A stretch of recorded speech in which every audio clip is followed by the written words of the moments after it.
নমস্কার বন্ধুরা, তনুশ্রী কিচেনে আপনাদের সবাইকে স্বাগতম।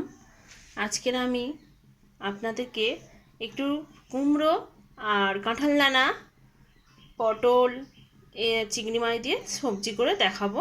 অতি সহজে খুব সুন্দর লাগে খেতে এই সবজিটা, আপনারা একবার ট্রাই করে দেখতে পারেন।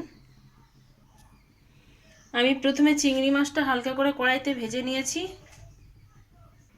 কাঁঠাল দানা, তারপর কাঁঠাল দানাগুলো এই যে হালকা করে গরমে 1 মিনিটের মতন ফুটিয়ে নিয়েছি।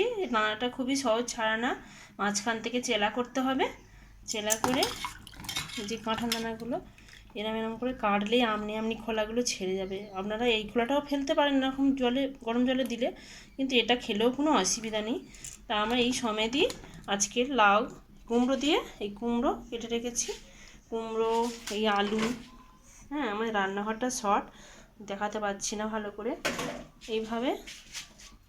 আর পটলগুলো ঠিক এইভাবে কেটেছি, এই রকম মাঝখান দিয়ে চেলা করে নিয়ে আর সরু সরু করে এরকম কেটেছি। আর এটা হচ্ছে পুঁই পাতা। এইগুলো সবকটা সবজি এই চিংড়ি দিয়ে বানাবো। কড়াইতে তেল দিয়েছি, 5 ফোঁটন দিলাম, 2টো তেজপাতা,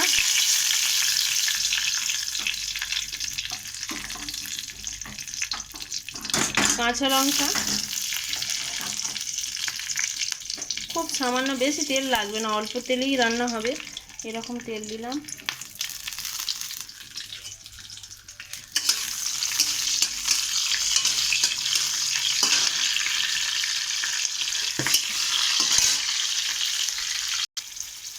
যখন 5 ফোঁটনটা আর লঙ্কাটা এরকম একটু হবে, একটু হালকা হালকা মানে লাল লাল হবে, তখন পেঁয়াজটা দিয়ে দেবো। অল্প শুধু একটা দিলেও হবে, বেশি পেঁয়াজ লাগবে না, রসুন দেবো না, পেঁয়াজটাই দিলাম।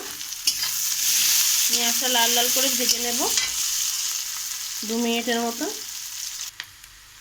পেঁয়াজটা এরকম হালকা লাল লাল হয়ে আসলে এর মধ্যে একটু আলু দেব, পটলটাও দিয়ে দেবো, দিয়ে কষিয়ে নেব।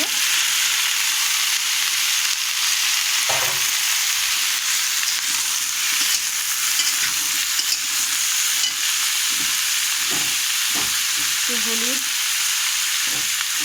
লাউতে বেশি, কুমড়োতে বেশি হলুদ দেবো না, অল্পই হলুদ দিয়ে রান্না হবে আজকে। আর লঙ্কাটা বাটা মশলা রান্না করব। বাটা মশলা বলতে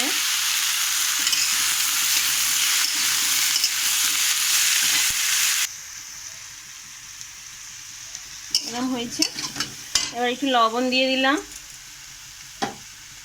আর আমি একটা মশলা করে রেখেছি, এটা জিরে আর শুকনো লঙ্কা, আদা, ধনে, মৌরি দিয়ে একটা মশলা, মানে সিলে বেটে নিয়েছি। এটা আমি একা একা ভিডিও করছি তো সেই জন্য আমি আপনাদেরকে দেখাতে পারিনি কীভাবে বেটেছি। না, আপনারা মিক্সচারেতেও বেটে নিতে পারেন।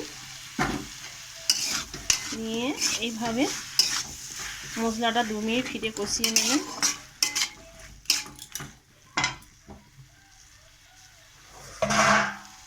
কুমড়োটা দিয়ে দিলাম, কাঁঠাল দানাটাও দিয়ে দিলাম,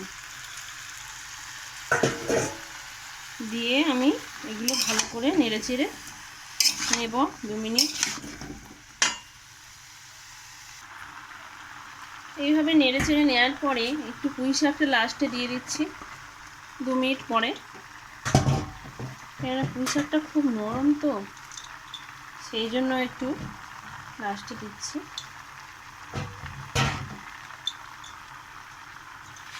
দিয়ে এটাকেও ভালো করে নেড়ে চেড়ে নেব।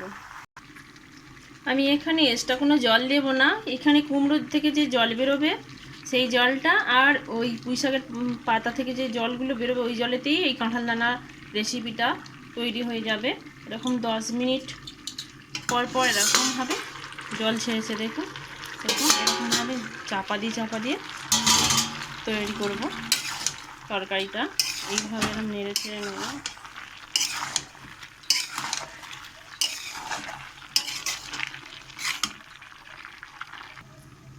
এইভাবে 15-20 মিনিট চাপা দিয়ে কষে নেওয়ার পরে আমার সবজি প্রায় সব সেদ্ধ হয়ে এসেছে।